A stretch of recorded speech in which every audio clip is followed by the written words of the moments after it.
Welcome to Any Way You Travel Arkansas. I'm Mark Kramer. Today, we're going to visit a city that made its fame and fortune off of hot water.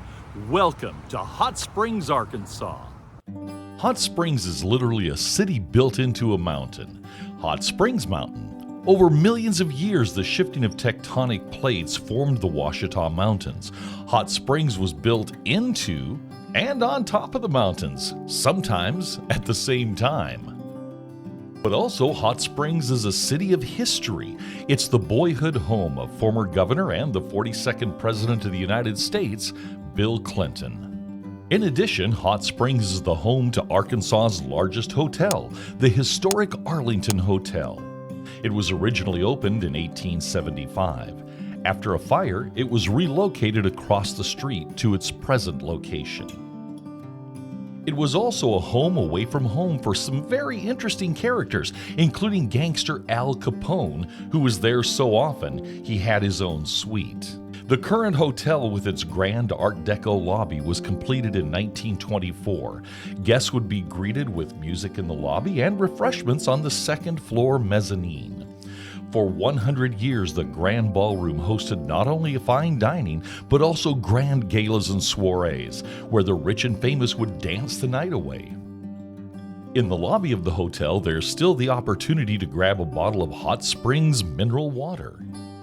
When Hot Springs was home to baseball spring training, greats like Babe Ruth, Lefty Grove, and Joe DiMaggio stayed at the Arlington, and the hotel was the site of the infamous arrest of New York Giants manager John Muggsy McGraw. Across the street from the Arlington Hotel is the Hot Springs National Park, home of the famous Hot Springs. In the early days of Hot Springs, tons and tons of people wanted to come and see the springs. They'd hop in, they'd take a bath, they did all kinds of nasty things in the springs. So they were worried about the health consequences, and so the federal government capped off most of the springs. And they created a demonstration spring so you could see how things worked. Well, this is the demonstration spring. From prehistoric times, various tribes would lay aside their differences and come to the hot springs because they believed the mysteriously hot water had healing powers. In fact, Native Americans called the area the Valley of Vapors because of the steam rising off the water. Both Spanish and French settlers claimed the area in the mid-1500s.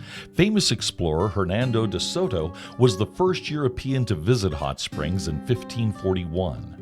After the Louisiana Purchase, in which the United States bought the area that is now Arkansas, President Andrew Jackson designated Hot Springs as the first federal reserve to preserve the springs. The water flowing from the springs is 143 degrees, and the springs produce about 1 million gallons of water a day. Just a short stroll down the Grand Promenade and you'll see a rather strange sight off to your left.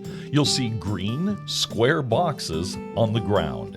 These curious green boxes on the lower west slope of Hot Springs Mountain are spring water collection points. However, some boxes also house distribution valves and access to underground reservoirs, along with the plumbing that distributes the hot spring water to the famous bathhouses. As you walk past the strange green boxes, you come to the famous Bathhouse Row. The bathhouses you see along the road today were built between 1896 and 1923. However, earlier bathhouses, if you want to call them that, consisted of nothing more than canvas coverings with crude timber framing. The spring water gathered in a river that ran in front of these old bathhouses.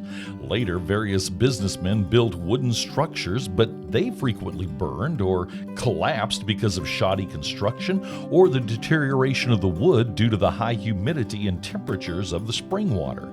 In addition, the river that ran in front of these bathhouses was becoming quite polluted and quite an eyesore from open, unrestricted use.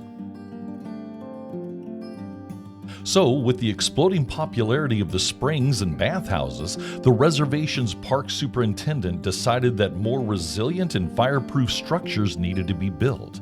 In addition, they covered the river and installed a distribution system to make sure the bathhouses and residents had access to the springs while keeping the spring water clean. People from around the country flooded to hot springs for what they believed were the medicinal benefits of the hot spring water. From the 1920s to the early 1960s, hot springs grew in popularity and was seen as a place to enjoy the luxurious spa life. However, by the 1960s, the spa industry started to decline precipitously. Between 1960 and 1985, all the bathhouses, except the Buckstaff Bathhouse, closed for business. If you're still in the mood for a hot spring water spa day, the Buckstaff Bathhouse can still accommodate you.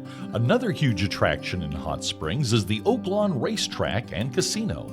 Built in 1904, Oaklawn competed against several other racing parks in the region, but by 1920, only Oaklawn survived. The Oaklawn Casino opened in 1905. In 2021, a $100 million expansion was completed to the facility. It was named Oaklawn after the small community in which it was built just outside of Hot Springs. Finally, no visit to Hot Springs is complete without taking in beautiful Lake Hamilton. There are several places to rent boats or pontoons and enjoy a relaxing afternoon on the lake. Thanks for watching Any Way You Travel Arkansas. I hope you enjoyed your visit to Hot Springs, the city that made its fame and fortune off lots and lots of hot water. Listen, make sure you hit the subscribe button, all right? Give it a thumbs up and hit the notification. That way you'll never miss an episode of Any Way You Travel Arkansas. Take care. We'll talk again soon as we go somewhere else in the amazing natural state of Arkansas.